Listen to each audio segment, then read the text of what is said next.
Was not without hope for proving the value of his large surface vessels with ships already commissioned and with ships already launched.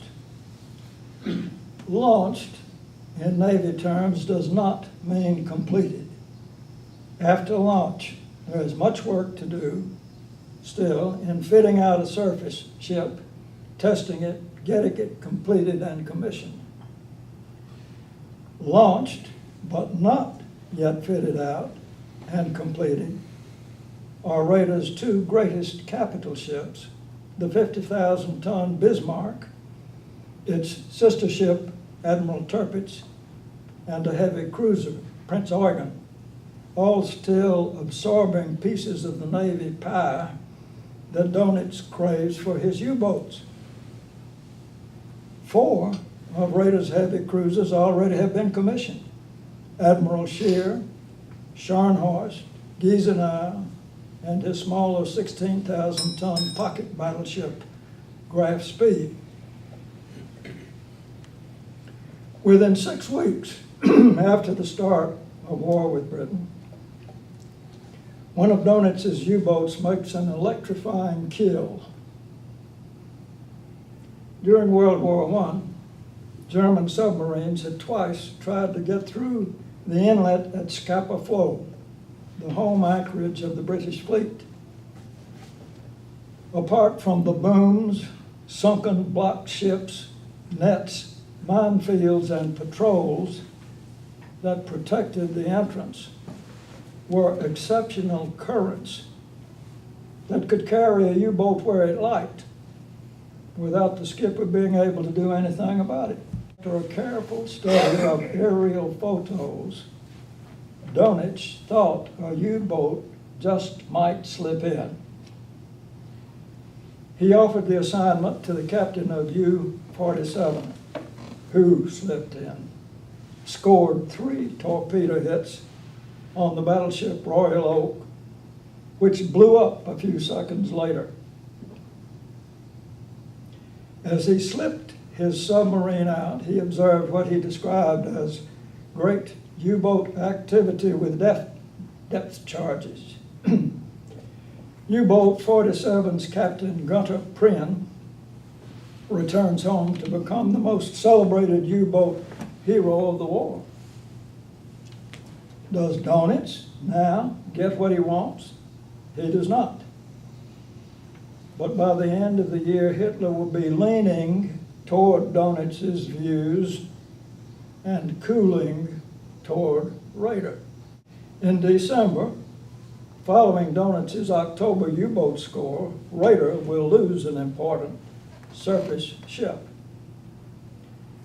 Since the start of war, the pocket battleship Graf Spee has been prowling the South Atlantic, sinking merchant ships.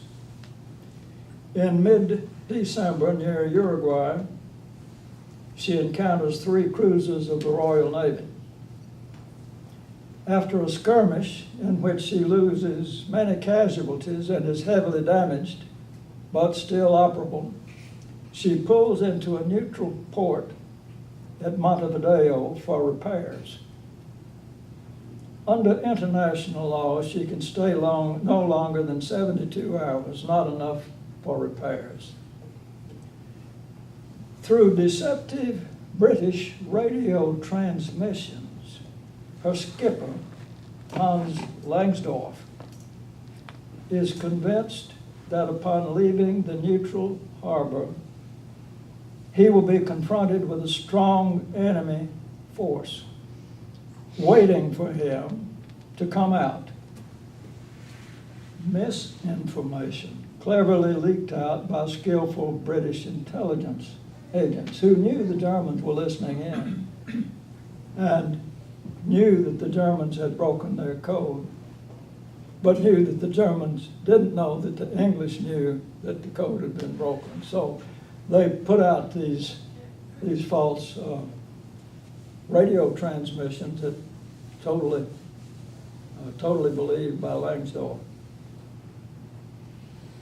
The supposed British carrier, battle cruiser, and other ships presumably waiting for Langsdorff were actually a long way off.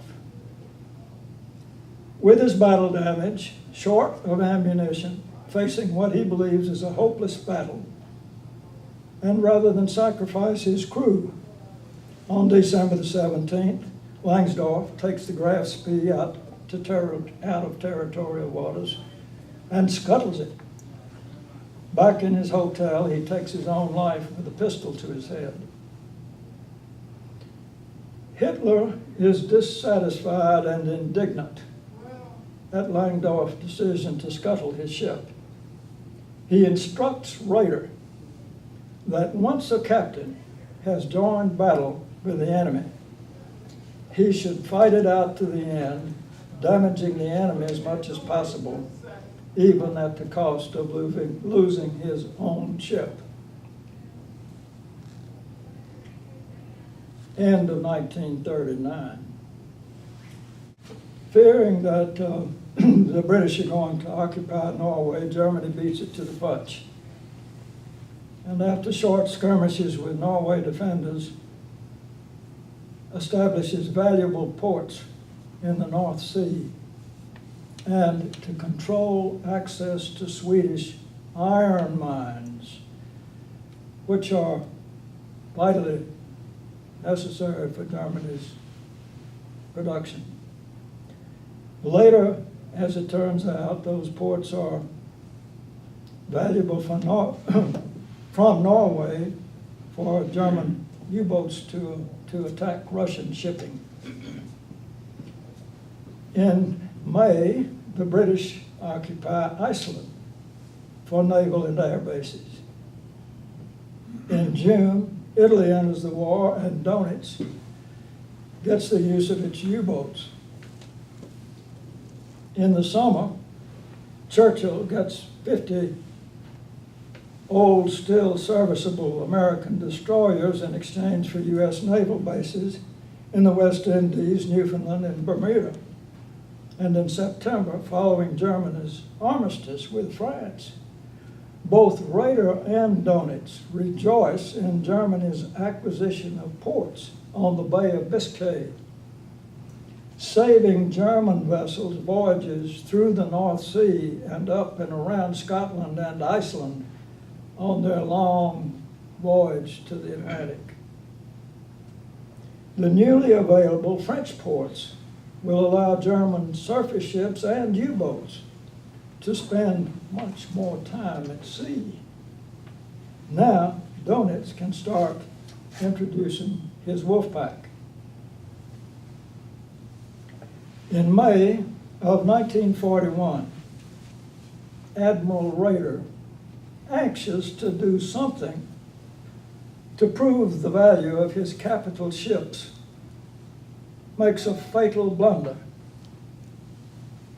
The now completed 50,000-ton battleship Bismarck, he imagines making a dramatic assault on enemy shipping in the Atlantic, guessing that the largest, most formidable ship now afloat in European waters, can so outgun anything it may encounter that will score dramatic kills on its maiden voyage, and proving to Hitler that battleships should be reserved for enemy combat is mistaken, along with the Prince Eugen, to a raiding breakout into the North Atlantic.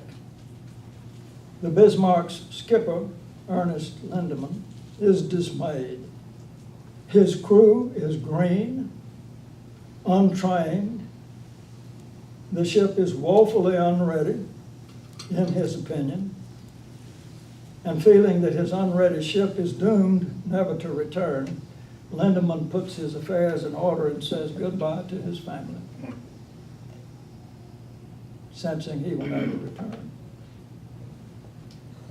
The two ships put out to sea, and only after they are well underway does Raeder tell Hitler what he has done, hoping that Hitler will not order the ships recalled to port. In his book, Raeder acknowledges that upon hearing Bismarck's departure, Hitler expressed anxiety and doubt.